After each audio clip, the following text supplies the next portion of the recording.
बिस्मिल्लाहिर्रहमानिर्रहीम। तो last class में हमने स्टार्ट किया था NMR स्पेक्ट्रोस्कोपी का basics. Today we will deal with the concept of shielding and deshielding. ये यानी जो NMR स्पेक्ट्रोस्कोपी में अक्सर पढ़ते रहते हैं कि शील्डिंग एंड डिशील्डिंग ये क्या होता है। So in order to arrive at shielding and deshielding हम लोग थोड़ा सा बेसिक टॉपिक की तरफ वापस जाते हैं। तो NMR स्पेक्ट्रोस्कोपी में हमने बोला था कि जब हम कोई भी न्यूक्लियस, कोई भी मैग्नेटिक न्यूक्ली उसको एक मैग्नेटिक फील्ड में प्लेस करते हैं तो what happens is that it results in the creation of energy states, the ground state and excited state. तो ग्राउंड स्टेट में आपका स्पिन पैरेलल होता है अप्लाइड फील्ड, न्यूक्लियस का स्पिन, ये वो स्टेट है इसमें मैग्नेटिक न्यूक्ली का spin it is parallel to the applied field. Let us say this is the applied field, direction of applied field, external field, and this is the excited state of nucleus. इसमें जो है nucleons का spin oppose रहता है. दो states create होते हैं and then if you apply radiations perpendicular to this applied magnetic field, so the nucleus will absorb and go from ground state to excited state, so that we call as basically resonance. This in general we call as, so this was the North Pole general, South Pole. Fine. Now, how can we define this shielding? तो यहाँ पे we arrived at a relationship that the frequency of absorption is given by, arrived at a relationship in the NMR is given by pi, this is gamma h0 by 2 pi. ये बहुत ही important relationship है NMR में. So you arrived at this relation that the frequency of absorption, so frequency of absorption ने कहा how much frequency is required for a nucleon to go from one state to the next state, ground state to the excited state. If that much energy is available in the radiation, if that suitable frequency is used, so that it will absorb that radiation and it will undergo excitation from ground to excited state. दूसरा हमने कहा था कि ये जो nucleons हैं, they process, और एक way of looking at this phenomena, they behave like a spinning top and they process like a with some velocity, with some frequency, and that precessional frequency is the same as this. So if that precessional frequency matches with the frequency of the radiation, so it absorbs the radiation and then it gets excited. So that frequency depends on, this is gyromagnetic ratio, that's a ratio. So अगर देखेंगे यहाँ से that frequency of absorption for a given proton, it is direct proportionality, so it is directly proportional to the applied magnetic field. Okay, so हम ये बोलेंगे कि अगर आपका एक्सटर्नल फील्ड, इसकी स्ट्रेंथ ज़्यादा है तो you require more frequency. That means a given proton requires more frequency of radiation और will absorb at a higher frequency. So the external magnetic field is more. If it is constant, the frequency of absorption remains constant. So if applied field is more, you require more frequency for a proton to get excited. That means हम ये कहेंगे कि जो energy gap है, so this energy gap, it depends on the strength of applied field. It depends on the strength of applied field. So now this we know basics. Now we can arrive at the concept of shielding and deshielding. तो अगर हम एक proton का ले लें, proton में हमारे पास एक न्यूक्लियस होता है, एक इलेक्ट्रॉन होता है, ठीक. So then since we are dealing with the nucleus, now we'll place that nucleus inside this here. So then we have the energy gap created and the nucleons will supply the energy, a suitable radio wave source, so it will shift from here to here. So that's it. So whatever is the energy gap, that which frequency is required. But the problem is that our nucleus is not free. We're actually dealing with the atoms, big molecules, big compounds, where we have more than one atom, where we have the lot of electrons present, for example. And if you see this example, अगले दिन This is the molecule ethylene molecule, ethene molecule.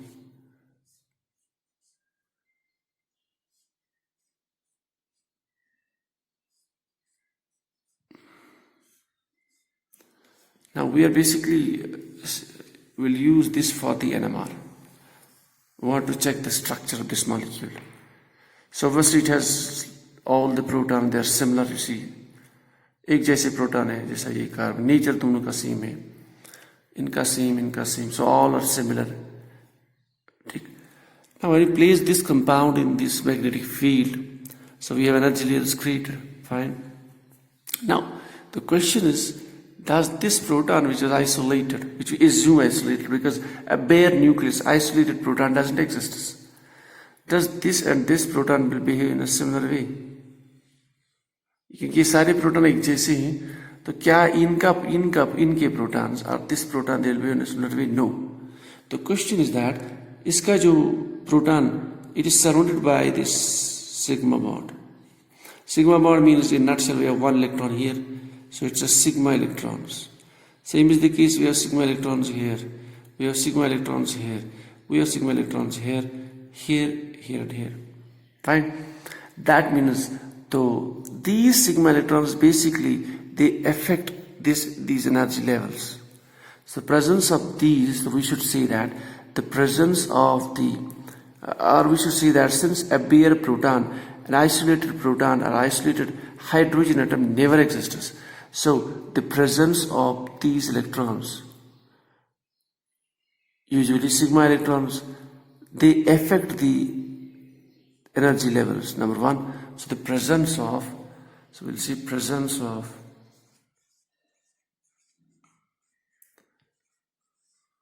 electrons in surrounding of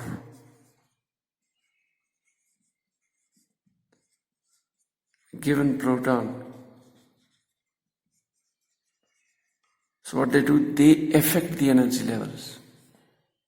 They affect the energy levels. कैसे we'll see that? Energy levels. Now, so they affect the energy levels. That means अगर उनकी gap ये है, that gap gets altered. Now how that gets altered? Basically, ये जो electrons होती है जाहिर, they have a spin. They have a spin. Now our closer one is this one to this nucleus. So nucleus is here, fine. It has this proton. इसके पास एक ही proton है, तो that's it's closer to the, it's experiencing the electron. Now ये electron है, we know electron, they are charged bodies. So they will generate the magnetic field, they have spin. So that magnetic field basically affects the magnetic field of nucleus. ये important है. So देखा ये गया कि the magnetic field generated by this nucleon, that is opposite to the magnetic field of this nucleon. So the magnetic field generated by this electron, by spinning up this electron, that is opposite to what actually this field has direction, which is clockwise. Or in other sense we say the magnetic vector of the electron, that is opposite to the applied field. So point number one. So I see that the presence of electrons in surroundings of a given proton affected. Why they are affected? It is the fact that the magnetic field, let us say that's H, magnetic field generated by the electrons. Now we're talking about sigma electrons in the surrounding of a given proton, that is opposite to the applied field. Fine. अब यहाँ वापस आ जाते हैं. जब this is applied, now let us see this was the external magnetic field.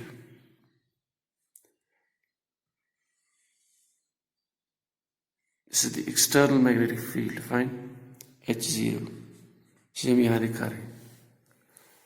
So now this nucleus is experiencing this magnetic field. Now because of this electrons, they generate a magnetic field which is opposite to this. So then we have a condition like this. So इसको मैं थोड़ा अच्छी तरीके से बना लेता हूँ.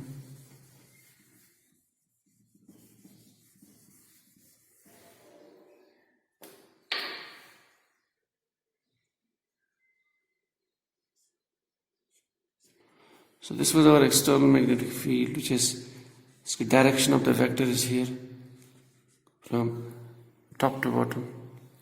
So bottom to top. So now these electrons, they generate a magnetic field which is in this direction, opposite. Let us say it is H, the magnetic field generated by this spinning this electron. So that's in H. Now the question is that when the vectors are in the opposite direction, does this nucleus, it will feel this external magnetic field exactly? क्या इस magnetic field को ये nucleus experience करेगा? क्या ये feel करेगा the same field? नहीं. क्यों? ये कम करेगा, क्योंकि ये जो नया मैग्नेटिक फील्ड जनरेट हो गया because of this electron, sigma electron, that is in opposite direction. So now this proton will feel the experienced magnetic field which is less. So it will feel the field like that will be H0, external magnetic field minus, since the vector is in the opposite direction, H. So we are arriving at a concept that the field experienced by a given proton will be less. Why it will be less? Because one of the components gets subtracted from the applied field. At that which is subtracted, that's basically the field generated by this electron, the bonded electrons. Fine. तो जब magnetic field experience इसने कम कर लिया, that means what will happen as per this relationship?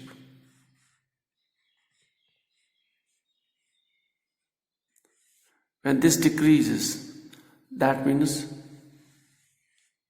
the frequency of absorption for a given proton will be less. That means this proton will now absorb at a low frequency. So this concept is called as shielding.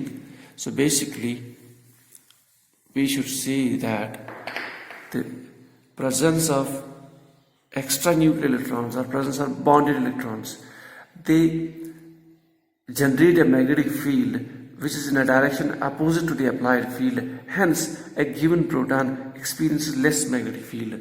So in this shielding, a proton experiences less magnetic field, experiences low magnetic field. That means it will absorb at low frequency region. It will absorb in the low frequency region. This is called as a shielding concept.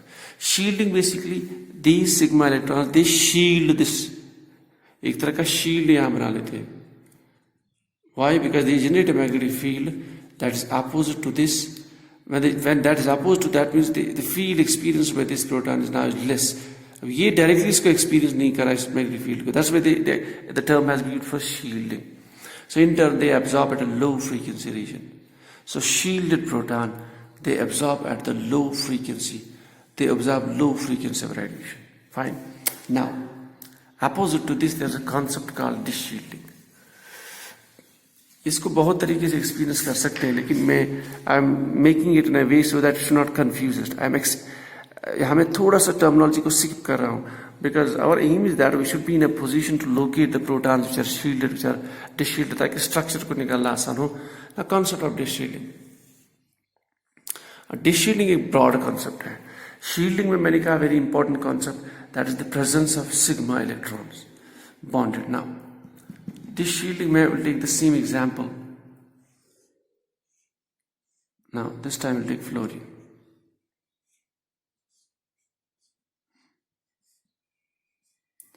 So what I'm basically doing,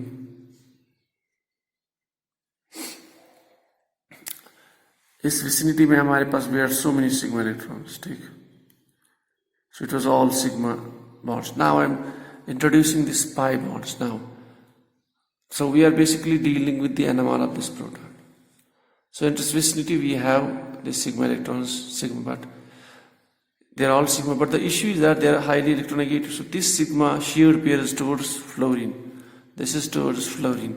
So in turn, this sigma electron pair is also somewhat towards this side. That means electron density around this proton is less, because they are highly electron withdrawing groups. So if electron density is more, it's going away from the proton. Fine. Now let us say this is the external magnetic field, H0. The question is, does it feel more or less now? Now, if this electron density remains closer to the nucleus, this sigma, obviously it will generate a magnetic field which is opposite to this, so it will feel less H0. But now the electron density is going away. जब electron density बाहर जा रही है, that means in turn what will happen? It will experience more field. That means this proton will absorb at a higher frequency. So we are arriving at a conclusion that electron withdrawing groups, what they do is they are actually decreasing the electron density of the proton. So they are basically reducing the shielding effect. So in turn they are doing basically the dis-shielding. Dis-shielding means they are basically removing the electron density away from it. In turn this experiences more magnetic field, so it will absorb a higher frequency region. Now ये तो हो गया sigma electrons का. फिर अगर हम pi electrons का देख लें, इथिलीन, ये बेसिकली ब्रॉड कॉन्सेप्ट है, सो अब उतना हम डिस्कस नहीं करेंगे शॉर्ट टर्मिनोलॉजी में. Now if you talk about the ethylene molecule, the best example, if you talk about the ethylene molecule, so the best examples for shielding and dis-shielding. Now sigma electrons मैंने कहा कि they generate in such a manner, they generate a magnetic field in such a manner which is opposite to the applied field. अब फिर अगर sigma electron withdrawing group हो, so that will lead to dis-shielding, that will lead to high frequency. और अगर जो है ये जो ग्रुप था sigma electrons के साथ, if that is highly electron donating, so that will lead to shielding. Now what about pi electrons? It has been observed that pi electrons rotate in such a manner, it is opposite to the pi electrons, they spin in such a manner, they rotate in such a manner which is opposite to sigma. So the behavior is opposite to sigma electrons. Fine. Now when their behavior is opposite to sigma electrons, that means they generate a magnetic field which is in the same direction as was the applied field. ये बहुत important. Turns out that जब vector same direction में है, so these protons they will experience more magnetic field. They will experience higher magnetic field rather. क्योंकि ये भी अब इसको सपोर्ट कर रही हैं, the vectors in the same direction. So these protons they will experience the more magnetic field. I should say that the frequency of absorption that is directly proportional to H0 applied field or the strength of applied field. तो जब ये strength ज़्यादा feel करेंगे because vectors are in the same direction, so that means these protons they will absorb at a higher field value. So this concept where the protons absorb from at the higher, this is higher frequency region, so this is called as a dis-shielding. So यानी यहाँ पे basically these pi electrons they are actually doing opposite to what sigma electrons doing. They are basically removing the shield. It's basically opposite. The term is basically opposite to shielding. यहाँ basically shield नहीं करते हैं, but since they favor the magnetic field, they generate a field which is actually in the direction applied field, hence they experience more magnetic field. So the term has been the term used has been opposite to shielding, that is dis-shielding. Basically there is no concept of dis-shielding at this point. So what simply is that these protons they absorb at a higher frequency region because the pi electrons they generate the magnetic field which is in the same direction of as applied field, hence the vectors are in the same direction, so the magnetic field gets added up. So total magnetic field is this plus this, so they experience huge high magnetic field. So as per this relation they absorb at a higher frequency region. So this is called as the term dis-shielding. Pi electrons का concept तो बहुत ही basically it's a big concept. Sometimes the rotation depends on कि आपका जो है molecule कैसे oriented है. इस तरह से अगर आप बेंजीन लेंगे तो वहाँ बहुत सारे pi electrons हैं जो अंदर rotation resonance, तो resonance की वजह से they generate huge amount of magnetic field. तो यहाँ पे the frequency of absorption is very very high. ठीक, तो pi electrons usually that they have dis-shielding effect, while as sigma electrons they have shielding effect. So this is in general the concept of shielding and dis-shielding. So if you have please any confusions, please you can contact me here at this at gmail.com. This is E. So I'll be happy to answer. This is all.